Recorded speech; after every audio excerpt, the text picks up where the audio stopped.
Selamat pagi anak-anakku sekalian. Perkenalkan, saya Ibu Nurbaiti Purba, bidang studi Bahasa Indonesia. Saya mengajar di kelas 11 MIPA 1 sampai dengan 11 MIPA 6 dan kelas 12 MIPA 1 dan MIPA 4. Baiklah anak-anakku sekalian, kita mengawali pembelajaran kita melalui jarak jauh atau daring. Tapi saya berharap kita tetap semangat. Materi yang kita bahas hari ini adalah tentang teks prosedur yang sesuai dengan kompetensi dasar kita. Adapun kompetensi dasar sebagai berikut.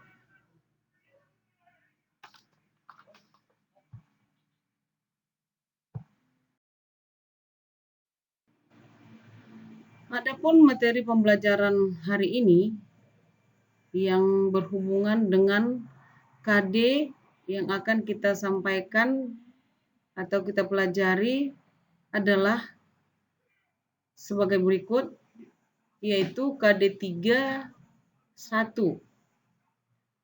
yang isinya adalah mengonstruksi informasi berupa pernyataan-pernyataan umum dan tahapan-tahapan dalam teks prosedur. KD 4.1 merancang pernyataan umum dan tahapan-tahapan dalam teks prosedur dengan organisasi yang tepat secara lisan dan tulisan. Tujuannya adalah dengan menggunakan model pembelajaran discovery learning, peserta didik dapat mengonstruksi informasi berupa pernyataan-pernyataan umum dan tahapan-tahapan dalam teks prosedur serta merancang pernyataan umum dengan organisasi yang tepat dan lancar secara lisan dan tulisan dengan sikap kritis, kerjasama, dan komunikatif. Sebelumnya kita harus memahami daripada teks prosedur. Seperti apakah teks prosedur? Kita harus mengerti dan paham tentang prosedur. Pengertian, teks prosedur adalah teks yang berisi langkah-langkah yang harus ditempuh untuk mencapai suatu tujuan yang diinginkan dan terdapat penjelasan atau keterangan dalam langkah-langkah tersebut. 2. Ciri-ciri kebahasaan. Ciri-ciri kebahasaan ada 5 komponen. Seperti mengandung kalimat perintah atau imperatif yang berfungsi untuk meminta seseorang atau melarang seseorang untuk melakukan sesuatu. 2. Kalimatnya mengandung kalimat deklaratif, yang artinya kalimat yang berisi pernyataan, informasi atau berita tentang sesuatu. 3. Partisipan manusia secara umum. 4. Memiliki verba material. Verba material adalah verba yang mengacu pada tingkah atau tindakan fisik. 5. Memiliki verba tingkah laku. Verba yang mengacu pada sikap. Nah, yang ketiga adalah struktur teks prosedur kompleks. Bagian-bagian ini adalah suatu pendukung daripada cara pembuatan teks prosedur. Yang pertama adalah bagian tujuan, yaitu berisi tujuan dari pembuatan teks prosedur atau hasil akhir yang akan dicapai dan bisa dikatakan dengan judul. 2. Bagian material, yaitu berisi informasi tentang alat atau bahan yang dibutuhkan, namun tidak semua teks prosedur terdapat bagian ini. Umumnya terdapat dalam resep masakan. 3. Bagian langkah-langkah, yaitu berisi cara-cara yang ditempuh untuk mencapai tujuan. Bagian ini biasanya tidak dapat diubah urutannya. Jika kita mengubah urutan yang sudah ditentukan, hasilnya tidak baik. Nah, sekarang tentang materi teks prosedur bagian KD 41, yaitu merancang pernyataan umum dan tahapan-tahapan teks prosedur. Ada 3, yaitu teks prosedur memiliki 2 bagian atau yang merupakan pernyataan umum dan tahapan-tahapan atau langkah-langkah. 2. Menentukan topik teks prosedur. Kita harus dapat memilih topik yang kita kuasai dan bermanfaat untuk orang yang membaca. 3. Menyusun rancangan pernyataan umum dan langkah-langkah atau tahapan-tahapan. Dengan ketiga rancangan tersebut, kita sudah dapat menciptakan suatu teks prosedur dengan tahapan-tahapan yang sudah kita rancang. Di sini ada contoh teks prosedur kompleks, yaitu cara membuat SIM. Tentu kita sudah sering mendengarkan SIM. Pada umumnya ini dibutuhkan oleh seorang pengemudi. Dengan SIM ini, seorang pengemudi dapat mengendarai motor. Jika tidak, pasti ada permasalahan dan tidak diizinkan untuk mengendarai motor secara hukum. Nah, perhatikan panduan ini agar tujuan membuat SIM tercapai. Ini contoh. Inilah salah satu contoh teks prosedur kompleks. Ya, merupakan suatu persyaratan. Yang pertama, usia SIM A pemohon usia 17 tahun. SIM B1 dan B2 pemohonnya 20 tahun. SIM C dan D pemohonnya 16 tahun. SIM umum pemohon usia 21 tahun. B. Pas foto. C. KTP asli dan fotokopi KTP 4 lembar. D. Surat keterangan sehat jasmani dan rohani dari dokter. Yang kedua, mengisi formulir permohonan disertai fotokopi KTP dan pas foto dan mengikuti ujian teori. 3. Bila lulus ujian teori, maka berhak untuk mengikuti ujian praktek sesuai dengan jenis SIM yang dikehendaki. Bila lulus dalam ujian teori dan praktek, maka pemohon akan dipanggil untuk pembuatan SIM.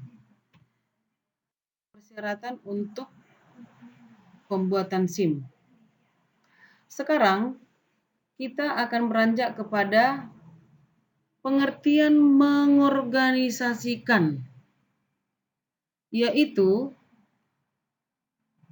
informasi dalam teks prosedur adalah kegiatan menelaah teks prosedur untuk menemukan bagian-bagian yang termasuk ke dalam pernyataan umum dan tahapan-tahapan melakukan suatu kegiatan.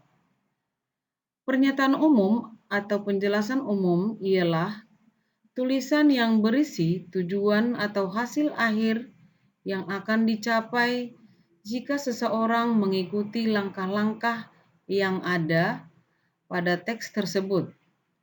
Tahapan-tahapan ialah yang harus diikuti agar mencapai tujuan yang diinginkan dengan tepat. Contoh, mengorganisasikan informasi dalam teks prosedur. Komputer merupakan salah satu perangkat elektronik yang sering digunakan untuk memudahkan pekerjaan manusia. Sebelum digunakan, komputer ini harus dioperasikan terlebih dahulu. Dalam pengoperasian, komputer harus mengikuti setiap prosedur sebagai cara menghidupkan komputer dengan benar. Nah, penjelasan ini adalah merupakan suatu pernyataan umum sebagai penjelas bagaimana untuk mengoperasikan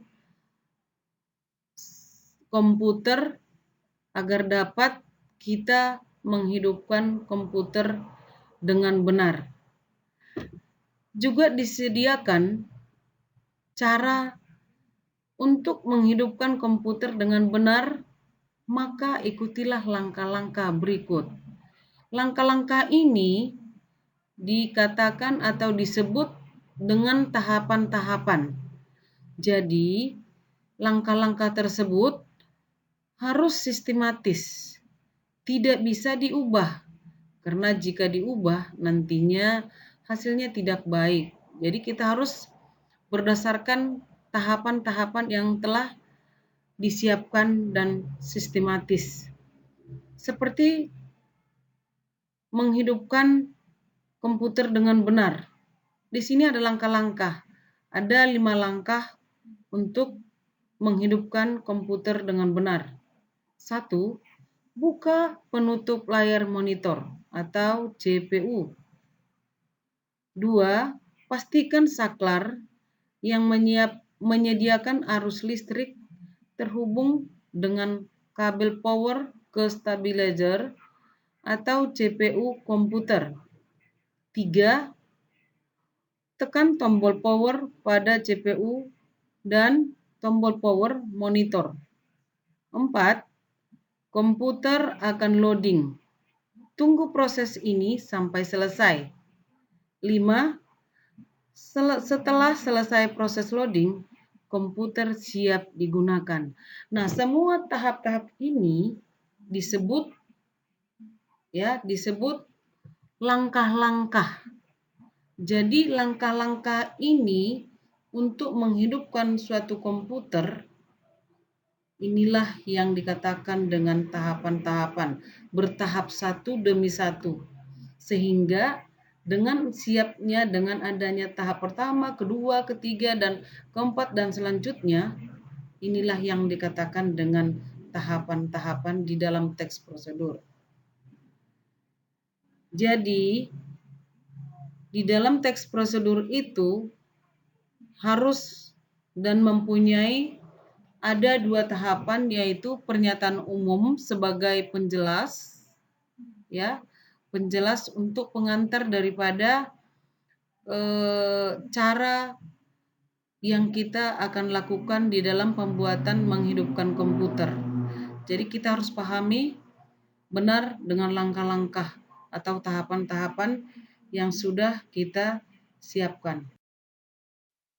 Di sini ada contoh atau gambar. Kamu perhatikan dan amatilah gambar di bawah ini. Dengan mengamatinya, kamu lebih memahami seperti apa dan bagaimana cara menghidupkan komputer dengan jelas. Dan di situ sudah ada petunjuk pada gambar. Coba kamu perhatikan. Dan sesuaikan dengan pernyataan umum tadi dengan tahapan-tahapan yang sudah kita jelaskan pada saat saya menjelaskan yang pertama tadi. Jika kita sudah memahami tahap-tahap yang kita sudah lakukan untuk menghidupkan komputer tersebut, saya yakin dan percaya kita sudah dapat melakukan dengan baik dan memahami seperti apakah teks prosedur dan rancangan yang kita sudah susun. Baiklah anak-anak sekalian, dalam pertemuan ini kita sudah membahas tentang teks prosedur bersama struktur, kebahasaannya, dan tahapan-tahapan yang kita perlu pahami di dalam melaksanakan suatu kegiatan teks prosedur yang kita sudah pelajari. Dengan demikian, pembelajaran kita sudah selesai, dan jika belum memahami, kamu akan dapat membaca materi yang sudah disiapkan dan disediakan biar lebih jelasnya. Demikian pembelajaran hari ini. Selamat pagi dan terima kasih. Sampai jumpa kembali.